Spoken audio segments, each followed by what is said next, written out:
Fala galera, beleza? Tudo bem? Espero que todos estejamos bem, com saúde, né? Em casa, até superarmos isso tudo que estamos passando, tão inédito, né? Para a história da humanidade, tão inesperado, né? Mas superaremos, né? Essa tempestade. A gente está aqui hoje para falar do mestre Aristóteles, discípulo de Platão, que foi discípulo de Sócrates. Filosofia, como você sabe, é uma santíssima trindade, né? Sócrates, Platão, Aristóteles, amém. E Aristóteles foi discípulo de Platão, né?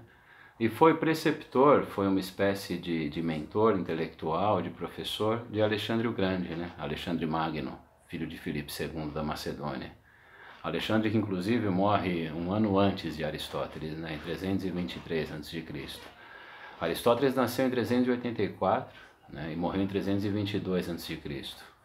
Aristóteles nasceu aí 3 anos depois de Platão ter fundado a primeira instituição de ensino da história do mundo ocidental, a Academia de Atenas, que tem esse nome, né, devido ao fato de ter sido aí construída, né, ter sido erguida nos jardins de um filósofo amigo de Platão chamado Academos, né, por isso que se chama Academia. Por isso que até hoje na universidade, né, ou sei lá, em qualquer curso, né, quando você vai fazer aí um trabalho sobre uma determinada, digamos, uma determinada estética, né, você fala de um trabalho de caráter acadêmico, né, introdução, metodologia, bibliografia, trabalho acadêmico, que vem de academia, a instituição fundada por Platão em 387 a.C., que vem de Academos, que é aí o filósofo amigo de Platão, que cedeu, né, uma parte de sua propriedade para que Platão fundasse a sua instituição.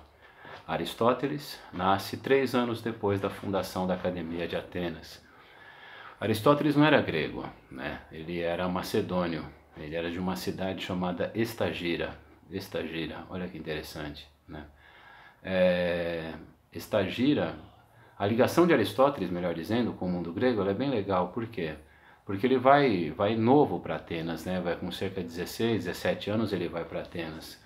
Mas ele é de uma família de posses, né? De riquezas, uma família aristocrática, né? Os pais dele, o pai dele especificamente, era médico na corte do rei Amintas, era médico real, era médico do avô de Alexandre o Grande, do avô de Alexandre Magno, né? Amintas, Filipe II e Alexandre, né? Alexandre o Grande, Alexandre Magno, nascido aí em 356, né, antes de Cristo. Morreu com 33 anos, né, lá na Babilônia, muito possivelmente envenenado, né, a gente não sabe. Mas acredita-se que ele tenha sido envenenado aí por um de seus subalternos no exército, né. Ele deu uma pirada no fim da vida, né. Tem um livro aqui muito legal, quer ver? Esse daqui, ó. Esse livro é divertidíssimo, Dos Democratas aos Reis, né. Ele muda a nossa maneira de ver os personagens da Grécia Antiga, sabe por quê? Porque ele vai desde a... Aí, quer ver onde ele começa? Ele começa ali no século de Péricles, né? Começa ali no século de Péricles, durante a ascensão do mundo ateniense, narra toda a Guerra do Peloponeso, inclusive nós falamos sobre esse acontecimento, né? Sobre essa passagem da história quando abordamos Sócrates. Falamos inclusive sobre um livro Uma Guerra Sem Igual, né? Como se chama aquele autor? Davis Hanson. Hã? Curtiu agora como se chama? O recurso, né? O recurso. E aí qual é a grande sacada? Esse livro aqui, Dos Democratas aos Reis, ele fala aí, né? Desde na verdade ele fala isso, né? O finalzinho das guerras médicas, a ascensão de Atenas, etc., a Guerra do Peloponeso, e por fim chega até a ascensão de Alexandre Magno. E é interessante porque a ascensão de Alexandre Magno coincide com a fragmentação daquele mundo antigo grego, e Aristóteles foi o preceptor de Alexandre, né? Aristóteles no filme de Alexandre, tem um filme chamado Alexandre, com Colin Farrell, né? E nesse filme mostra Aristóteles enquanto preceptor dele, dando aula para ele, né, e tudo mais, assim, usando um monte de areia como uma espécie de lousa, né, riscando o chão com a bengala e tudo mais, bem poético, né. Só que assim, para entender o Aristóteles, o que a gente precisa fazer, né, meu? É assim, ó, o Aristóteles ele veio jovem, mudou-se jovem para Atenas, né, aí com seus 16 para 17 anos, e no século IV a.C., em Atenas, você tinha duas grandes instituições na qual, em via de regra, os jovens poderiam vir a ingressar, né?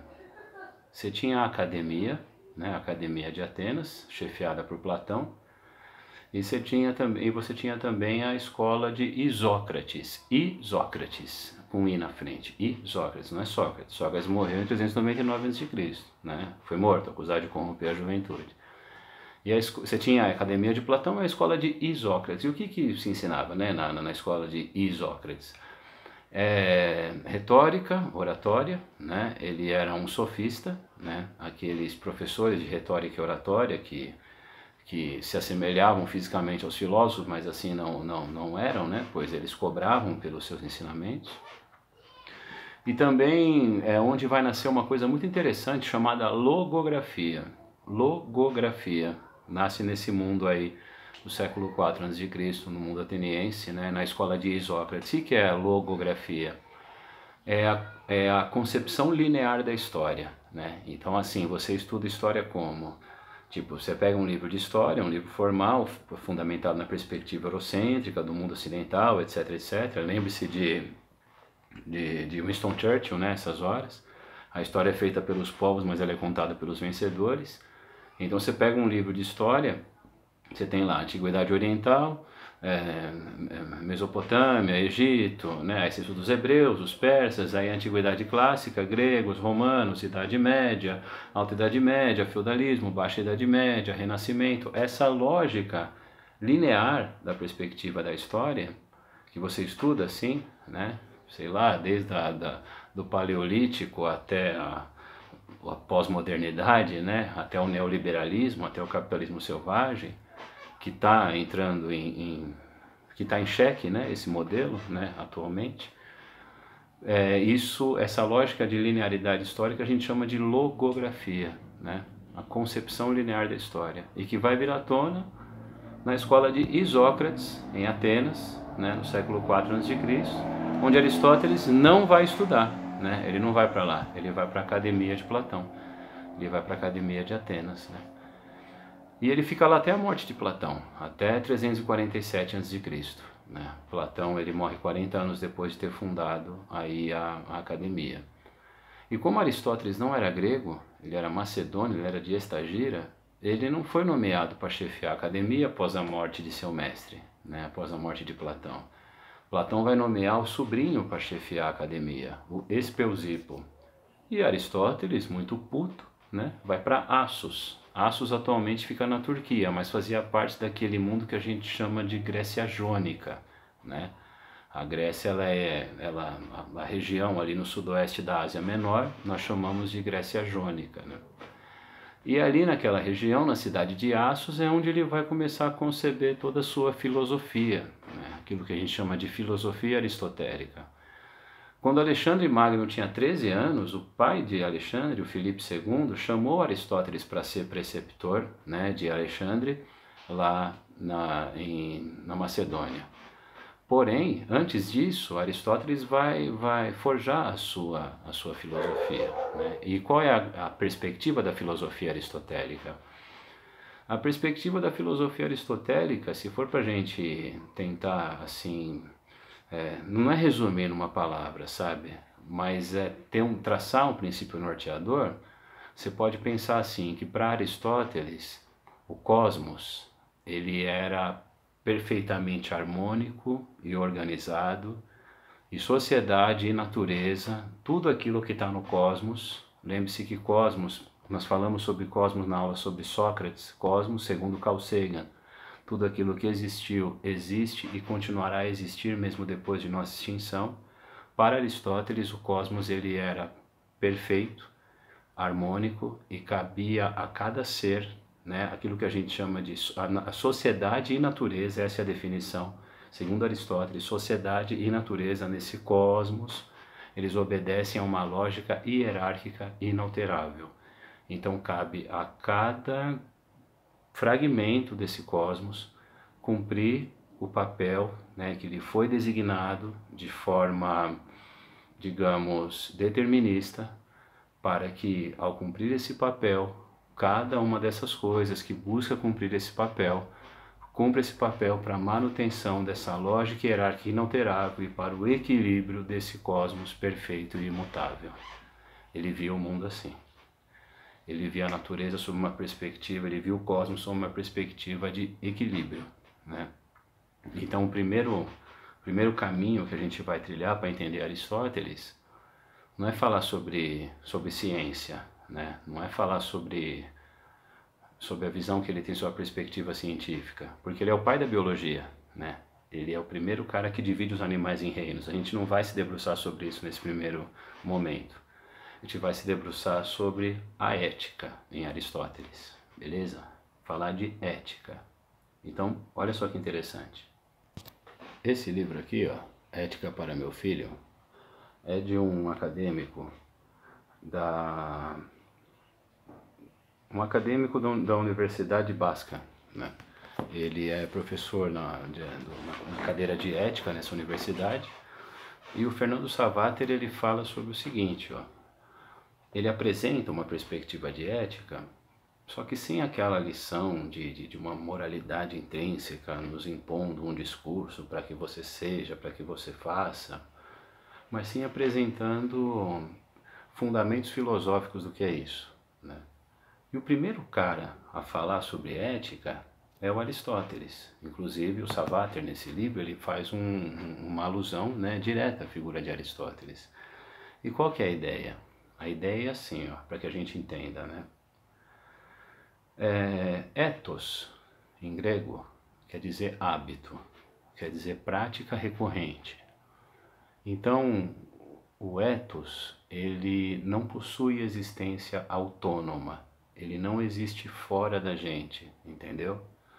É assim, ó, não dá para você chegar num lugar e falar, oh, me dá 1 litro de ética. Não, ele não existe em si. Ele está sempre atrelado a um hábito, a uma prática recorrente. Isso é o ethos, né? Ethos na filosofia, ética na filosofia, é aquilo que a gente chama de signo. Signo. O que é um signo? Um signo, se for pensar em astrologia, que é o terraplanismo socialmente aceito, né? É dito assim para você que, dependendo do dia no ano em que você nasce, atrelado à posição em relação às estrelas, haverá um significado em relação à sua personalidade. Possivelmente é isso, né? Pensa, signo, significado, símbolo, simboliza. Então tudo aquilo que é um signo possui significado, tudo aquilo que é um símbolo simboliza algo. Então a ética, ela é um signo. Ela não existe fora, ela não tem ela sempre remete a uma materialidade que lhe é exterior. Ela nunca existe em si. Ela não possui existência autônoma, entendeu? Isso é a perspectiva da ética. E o Aristóteles, ele escreve um livro em 350 a.C. chamado Ética a Nicômaco.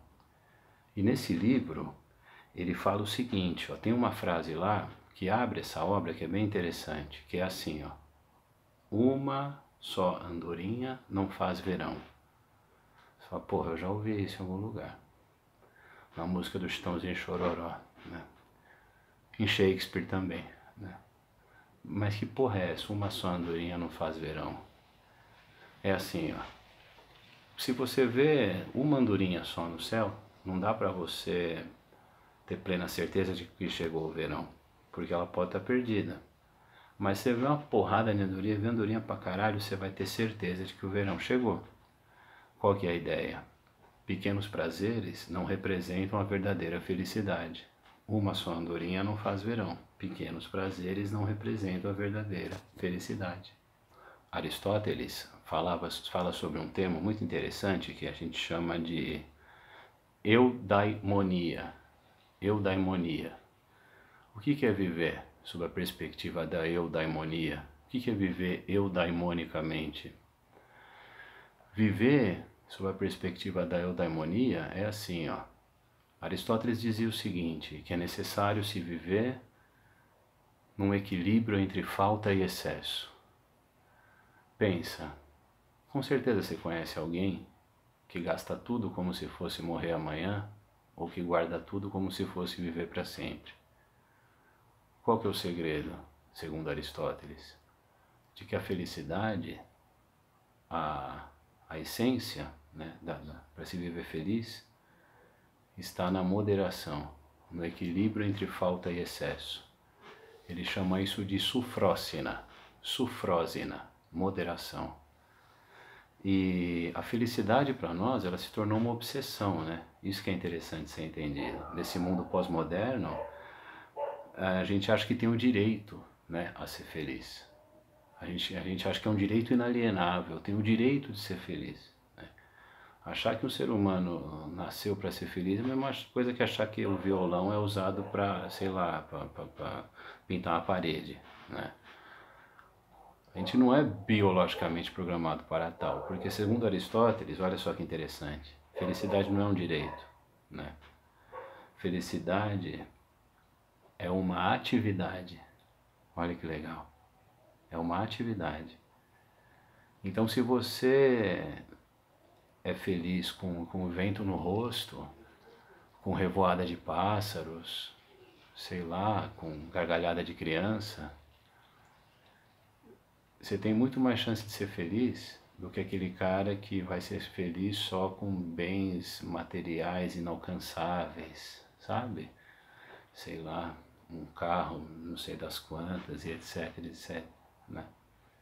É interessante porque Aristóteles dizia assim que sem amigos não há como você ser feliz, porque o homem é um ser social, né? E essa perspectiva de ser social no exercício da sua interação, né? na busca do exercício de sua completude na relação com o outro, a gente vai buscando essa perspectiva chamada felicidade, esse estado de plenitude chamado felicidade, que Aristóteles diz que é uma atividade. E o grande barato, né, dessa perspectiva da ética aristotélica é assim, como ele vê o mundo como um universo, ou como ele vê o universo como algo perfeitamente harmônico e equilibrado, onde cada ser exerce o papel que lhe foi designado pelo próprio cosmos, você deve encontrar nesse cosmos, nesse universo, a sua virtude, né? E o que é encontrar a sua virtude? Virtude é aquilo que a religião chama de dom, né? A filosofia chama de virtude. E a ideia é assim, que ao se deparar, ao encontrar sua virtude e abraçá-la e exercê-la, você vai estar contribuindo para a manutenção desse cosmos, do equilíbrio desse universo, né? Um ser virtuoso, segundo Aristóteles, é aquele que se encontra. É aquele que encontra a sua virtude, a exerce, não dá as costas para a sua virtude. Quer ver um exemplo?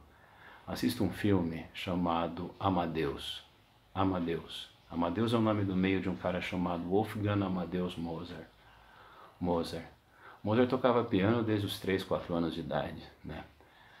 Aí, inclusive, quando ele se apresentava, chamavam médicos na corte para examiná-lo para ver se ele não era um anão disfarçado de criança, né? Imagina se Mozart tivesse desencanado de tocar piano, tivesse desencanado da música aos 15 anos e falar, não quero mais tocar. Ele ia dar as costas para a virtude, percebe? Ele ia dar as costas, ele ia negar a virtude, negar aquilo que... negar a possibilidade que ele tem de contribuir para o equilíbrio do cosmos, para a manutenção desse cosmos. Nunca se esqueça que Aristóteles via um universo assim. Aí você fala, pô, mas é todo mundo que vai encontrar a sua virtude? Fala, não, né, não é todo mundo. Né? Assim como nem tudo na natureza cumpre o papel que lhe foi pré-designado, entendeu? Você tem aí filhos que morrem antes dos pais, por exemplo. Contanto que, pelo menos em língua portuguesa, você não tem nenhum adjetivo para isso, né? Quando você perde um pai, uma mãe, sei lá, você fica órfão, né? Agora, quando você perde um filho, não tem nenhuma palavra para isso, né? Chico Buarque chegou perto disso quando ele falou que O nome disso é revés do parto, né? O parto ao contrário. Então, segundo a ética aristotélica, né, no Ética Nicômaco, o livro de 350 a.C., a eudaimonia, a felicidade, ela é alcançada pela prática da virtude, né? A virtude. E qual é a essência da virtude? O equilíbrio entre falta e excesso. Lembre-se que para ele o universo é perfeitamente equilibrado e harmônico, e cabe a cada ser encontrar o seu papel nesse cosmos para a manutenção desse equilíbrio, né? Então você deve contribuir com sufrócina, com moderação, para se encontrar a eudaimonia, a essência da felicidade nesse cosmos em que você se insere. Seria um privilégio conversar um dia com Aristóteles, mas eu acho que eu me sentiria muito feliz se ele virasse para mim e falasse assim: olha, Rogério, o máximo que você pode fazer é estudar cada vez mais para tentar dar uma aula cada vez melhor e ser cada vez mais intelectualmente honesto. Eu falei: pô, Aristóteles, mas eu quero ser engenheiro. Não, Rogério, você vai foder com a sua virtude. Não faça isso. Você é analfabeto em exatas, né? Espero que nós tenhamos aí entendido, né, um pouco sobre ele, sobre Aristóteles. E obrigado pela paciência, obrigado por ter visto esse vídeo até o fim. E até uma próxima. Até mais.